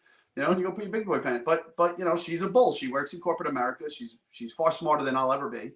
And she's a woman in a man's world. So she could swing punches with the best of them. So it's, you know, it's people like that. So it's pretty special. I'm lucky. I'm very, very lucky. I'm very fortunate. Absolutely. Next question. Proudest achievement on the job. On the job. I thought about this for a while because there's a lot of things that I've been, you know, getting hired, being promoted, becoming a chief, running a division or command, you know, those things, having people trust in you but really personally, and I'm not an I and me guy. I hate that stuff, but I would have to say having the opportunity to speak in Randall's Island. Last October, I was afforded the opportunity. New York City Fire Department was gracious enough to invite the MUSAR over there for a 2-day symposium after the tragedy in Newark with Captain Augie and Captain Brooks. And we were able to go over and I was asked by Chief Moore, who's become a friend and, you know, somebody that, you know, I got to tell you, there's people in the fire service that are gods, and he's one of them. And he never hesitates when I reach out to him to call me back and talk to me about something. You know, just a few weeks ago, that picture there you just showed, we ended up meeting some brothers from the London Brigade. They were out in Randall's Island, and they were testing. New York City was doing an R&D on some products for lithium-ion battery fires. And I reached out to Chief Moore, calls me right back. Later that day, sends me a text. Hey, they're doing it on Friday. You're just come. You know, so you get in your car, you run to Randall's Island, you go check out their R&D, and, you know, second opportunities beyond belief. But after the Newark incident, when New York City, you know, came over, worked with us, and you know, a little tragic, we're successfully able to find and, you know, locate and remove Captain Brooks. It was, you know, they ran this class. They were generous enough to run this class, and they took us through, and they had guys speaking about, you know, some great guys. Jason Bresler, who owns Leadership Under Fire, great podcast, awesome podcast.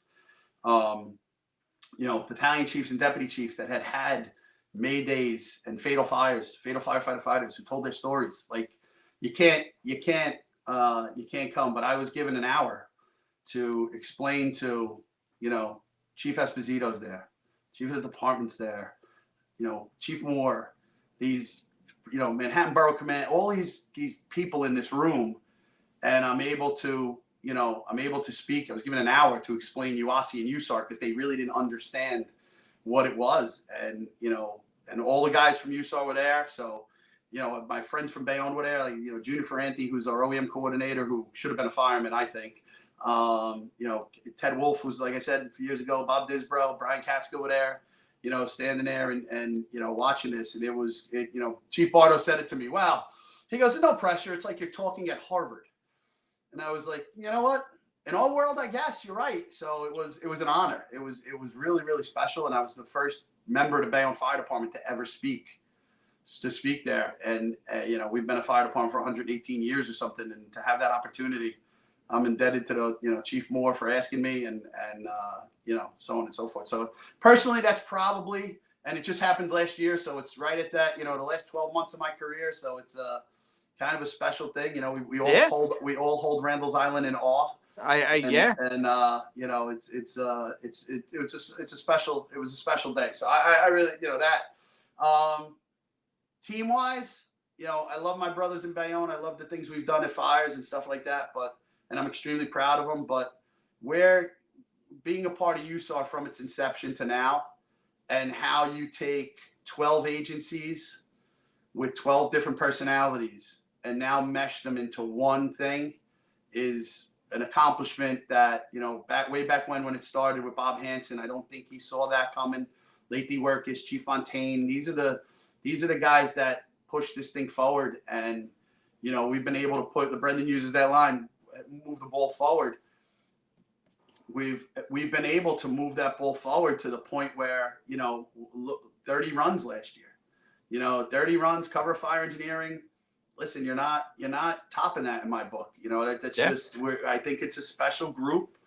You know, in the beginning, it was pods of people. You know, you'd go to training and it'd be a Bayonne pod and a Jersey City pod and a North Hudson pod, and nobody really talked. And now it's like, how are your kids? You know, you see a guy you haven't seen in a year, comes up to you, gives you a hug, and how are your kids? What you done about? And you show them pictures. Oh, I'm a grandfather. You know, like all these things. That's 20 plus years in the making, and it's one of those things that I'll miss tremendously. But I'm happy that I was a huge part of it, and I'm happy that I you know, when Chief Romano from Bayonne years ago came to me and said, "Hey, I think you should go to this class," and now I understand that now. You know, when you pick somebody, you might see something and say, "I think you need." He saw my ADD and knew I needed something more than fires, and he said, "Here, go to this class." And you know, he's since passed, and if I had the opportunity, I thank him for that, because that's where I am in that realm. So it's you know, really good. Those guys, I love those guys. I love all, you know, they're just there. Every one of them, the captains, the firemen, the people who do the work.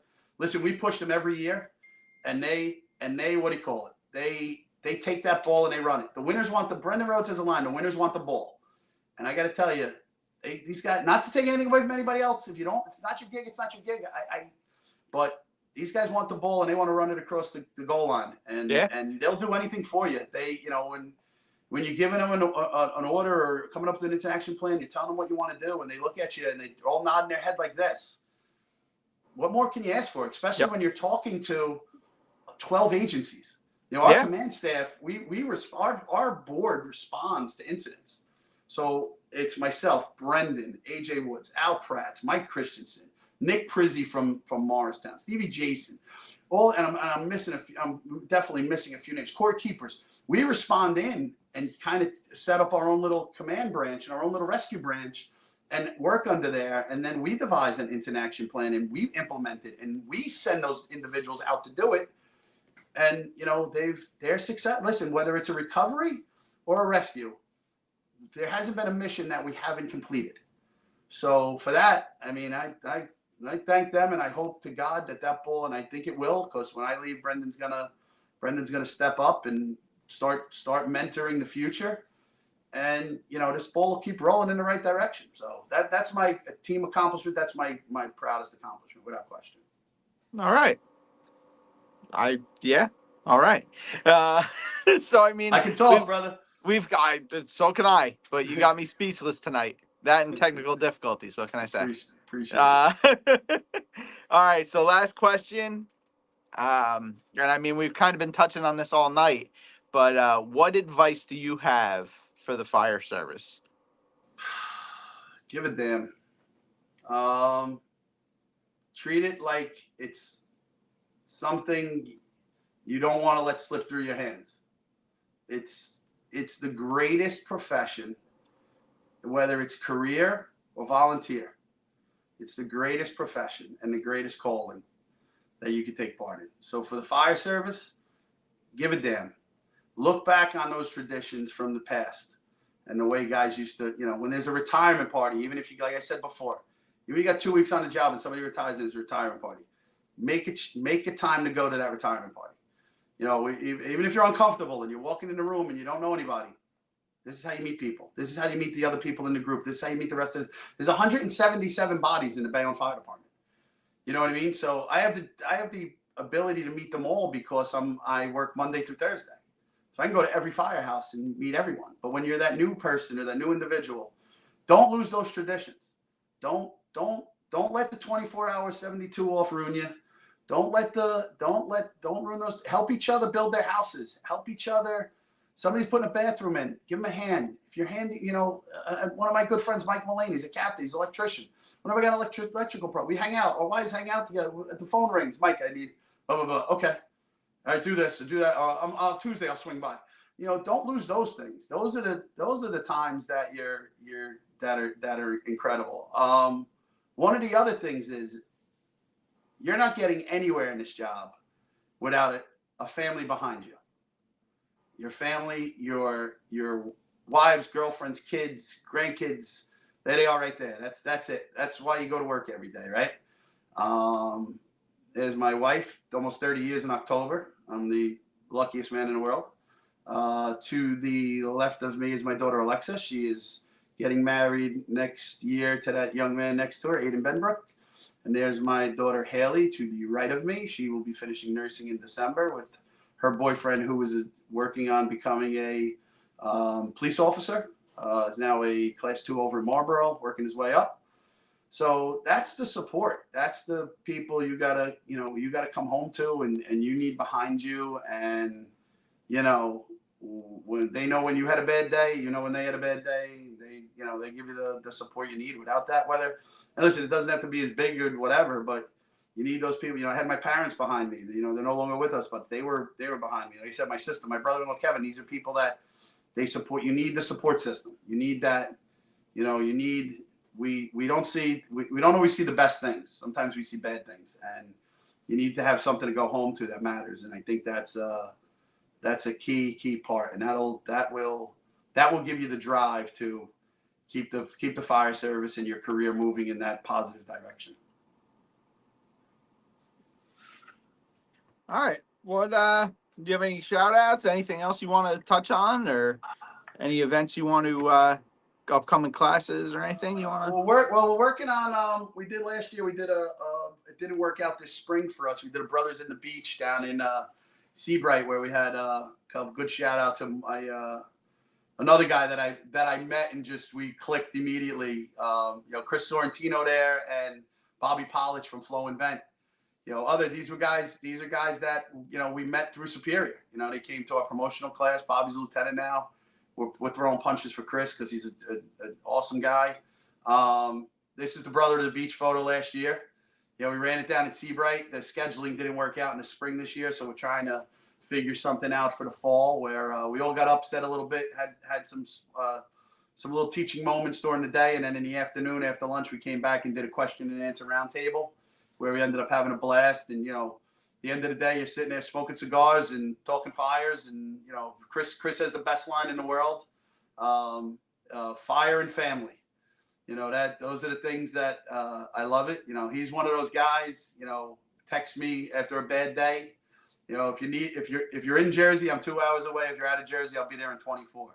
Those are the people in the world that you need around you in this career, and it means a lot to me. They don't know how much it means to me, but really, really, really fun event. We're trying to put that together for September, October.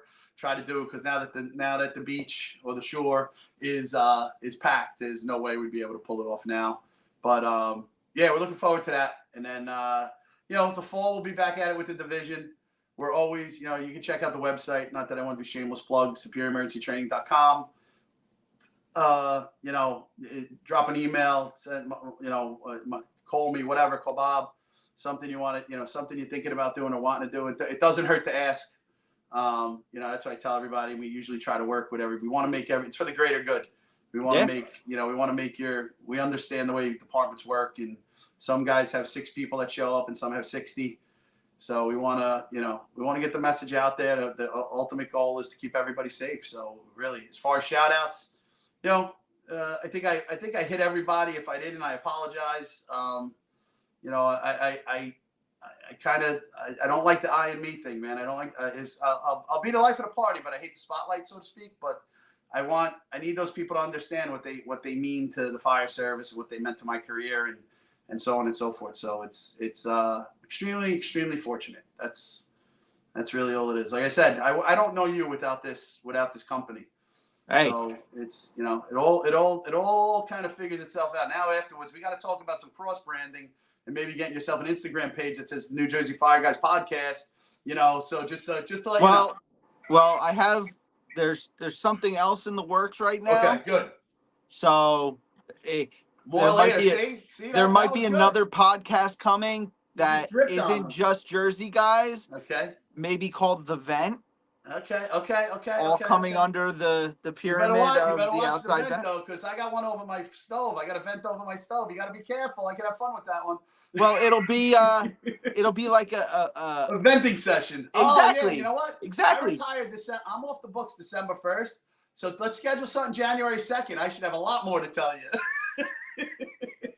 Hey, I could use a host. Oh man, no. Some of us will still be working 72 hours a week. So let me ask you something. Can I ask you something?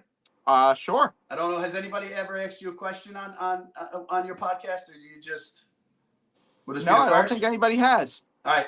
Let me ask you this. This is number 20 for you, right? How are the first 19? How's it been?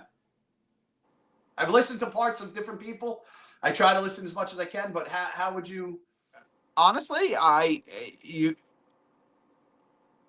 there's been no awkward pauses. There's been other than the technical difficulties. Yeah, we get through that. We got through that. I just kept talking. But no, honestly, it went very well. I think you and I, we have good chemistry. Yeah. We met without Picatinny, without Superior. Yeah. No, I agree. You know what it is? It's so my advice. If I could give you a bit of advice, and listen. How old are you, Nick? Now? I'm 39. Oh, you're goddamn kids. So I think I got sneakers older than you. So because once you hit like 40, you don't throw your sneakers out. You hold on to them forever. So no, but I was supposed to wait till 40 for that. What I'll tell you is take everything. You know, this is a great learning, and not because Rob Seeburger spoke it. It doesn't matter whether it's me or somebody else, but it's a great learning environment. You're learning about things from people that, you know, it's tremendous. And as your audience grows and more people start watching it, they're going to kind of get it where, you know, you get 10 seconds or 10 minutes from this guy and 5 minutes from this people. And you'll find out that the stories kind of mesh a little bit. Yep. 100%. You know, and that's the one thing about training people. I've met, you know, Bob and I talk about, we never figured we'd meet this many people. You know, like, and good people that you exchange phone numbers with, people that become your friends. So I think you're onto something here. So just do your thing. Well, thank you. I appreciate that. And actually it also goes back to that one question, the second to last question, the greatest achievement. I've asked that 20 times and not one person. Yeah, everybody has said, oh, you know what, moving up in the ranks, or, you know, making this rank or making that rank, but they've always included or didn't say anything about themselves, a personal accomplishment, watching guys that worked with me move up through the ranks, watching guys I taught move up through the ranks or accomplish X or, you know, do Y. It was always about the guys around them. Yep. Or the team around them, or a team they were part of. It's never just been solely, oh, well, I did this one time, or I got this, and that's one of those things. All superficial. That stuff doesn't matter. Why, when somebody wins, when Derek Jeter wins a world championship, he thanks his little league coach? Yeah, because that's how he got there. That was a step that he had to take to get there. Yeah, these are the you know, you asked about moving the fire service forward or the what do you call it? Don't dishonor what the people before you have built. Yeah, that's it. I'm going to leave in December. Rob Seeburger is going to be gone, and guess what? The next day, somebody's going to have the keys to my office. They're going to go in their office. They're going to put their pictures up, and they're going to move on, right? And that position is still going to be filled. Yep. 100%. Don't step on what the people before you have built. Yep. And I think if that's there, and that's what matters, and the older guy continues to push that to the younger guy, they're going to get it. They're going to have no choice but to get it. So I think it's us and we. It's not I and me. It can't be. You can't do any of it without great people around you. Herb Brooks. Yep. Coach of the 1980 U.S. Olympic hockey team. That college kids from around the country that played together for what, 6 weeks, something like that, and beat the Russians that hadn't been defeated in 20 years. Yep. What do you tell those kids? Yep. The name on the front of the jersey is a lot more important than the name on the back. 100%.